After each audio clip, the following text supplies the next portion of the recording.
Hello and welcome dear kids. आज हम बात करने वाले हैं लुकिंग अराउंड आपकी जीके की बुक के लेसन 2 के बारे में, जो कि है रूम्स इन माय होम। अब आपका जो घर है, आपके घर में बहुत सारे कमरे होंगे, तो हम आज उन्हीं कमरों के बारे में बात करने वाले हैं कि घर के अलग अलग कमरों को किस नाम से जाना जाता है। जैसे हर किसी का नाम होता है ना, वैसे घर के अलग अलग कमरों का भी अलग अलग नाम होता है। तो चलिए पढ़ते हैं और समझते हैं क्या लिखा हुआ है। रूम्स इन माई होम यानी कि मेरे घर के कमरे।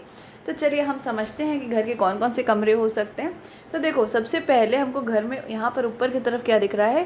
देखो यहाँ पर कोई कबर्ड रखा हुआ है, यहाँ पर बैट बॉल रखे हुए हैं, यहाँ कोई टायर जैसी चीज़ रखी हुई है, यहाँ पर कुछ लकड़ियाँ रखी हुई हैं, यहाँ कोई कपड़ा भी है, सीढ़ी भी है, कोई बॉक्स भी है। यानी यहाँ पर जो है हर तरीके की चीज़ रखी हुई है।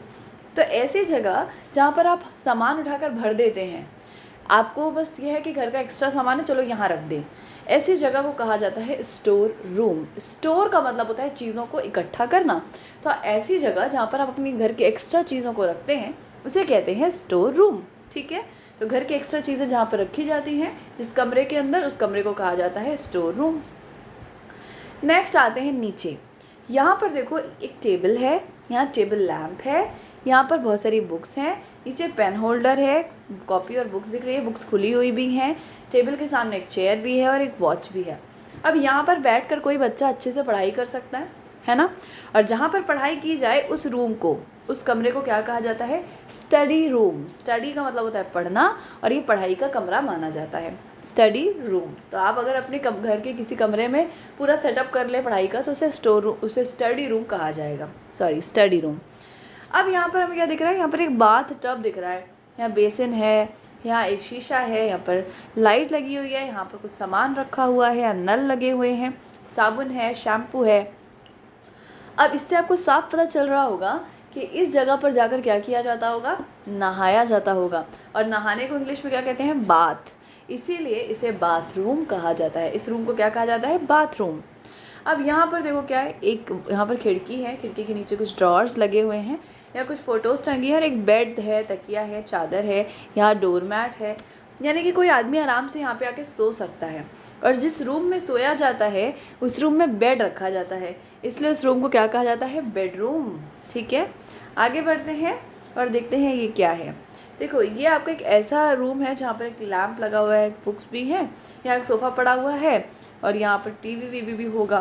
तो एक ऐसी जगह जहाँ आप दिन भर अपना समय गुजारते हैं, ठीक है, जहाँ दिन भर आप अपना टाइम स्पेंड करते हैं, पूरा टाइम वहीं रहते हैं, ऐसी जगह को कहा जाता है लिविंग रूम। क्या कहा जाता है? लिविंग रूम, जहाँ पे आप रह रहे हैं। रहना यानी लिविंग। आगे देखो, यहाँ पर हमें क्या दिख रहा है? यहाँ पर हमें दिख रहा है एक ऐसी जगह जहाँ पर तवा, बेलन, चकला, कलछी, कढ़ाई, ये सब रखा हुआ है। ड्रॉर्स हैं, यानी आपको समझ में आ रहा होगा कि यहाँ पर बनता होगा खाना। और जहाँ पर खाना बनता है उस जगह को क्या कहते हैं? हम सबको पता है, उस जगह को कहते हैं किचन। किचन। यहाँ पर क्या है? डाइनिंग टेबल पड़ी हुई है, बहुत सारी टेबल्स लगी हुई हैं, यहाँ सब लोग बैठकर खाना खाएंगे। और खाना खाया जाता है डाइनिंग टेबल पे, और जहाँ पर डाइनिंग टेबल रखा हो उस जगह को क्या कहा जाता है? Dining room. ठीक है, चलिए, तो ये हमने रूम्स पढ़े, store room, study room, bathroom, bedroom, living room, kitchen and dining room. अब वो क्या पढ़ना है? Take the things to the correct room. अब सामान इधर उधर कहीं कहीं पड़ा हुआ है, इसको सही कमरों में ले जाना है। तो चलिए ले जाते हैं। अब बाल्टी और मग ये कौन से कमरे में होना चाहिए बताइए? ये तो ज़रूर बाथरूम में ही होना चाहिए ना। तो हमने इसको किससे मैच कर दिया है? हमने इसको मैच कर दिया है बाथरूम के साथ। यहाँ पर एक सिलेंडर है, और जो सिलेंडर है ये हमारा जो है ये किस रूम में होना चाहिए बताइए? सिलेंडर हमारा होना चाहिए किचन में, तो हमने इसे यहाँ पर ऐसे मैच कर दिया है। ठीक है, नेक्स्ट एक सोफ़ा पड़ा हुआ है, और सोफ़े कहाँ होते हैं? लिविंग रूम में। और यहाँ पर भी देखो सोफ़े पड़े हुए हैं, तो उसको यहाँ पर मैच कर दीजिए। एक बेड है, बेड कौन से रूम में होना चाहिए? बेडरूम में होना चाहिए। देखो यहाँ ऑलरेडी बेड पड़ा है, आप पहचान सकते हैं। तो इस तरीके से हमने इस एक्सरसाइज को पूरा कर लिया है। आई होप कि आपको बहुत अच्छे से समझ में आया होगा। सारे वीडियोज़ को देखने के लिए VS हिस्ट्री कपूर को सब्सक्राइब कर लीजिए। मिलते हैं नेक्स्ट वीडियो में। Till then take care.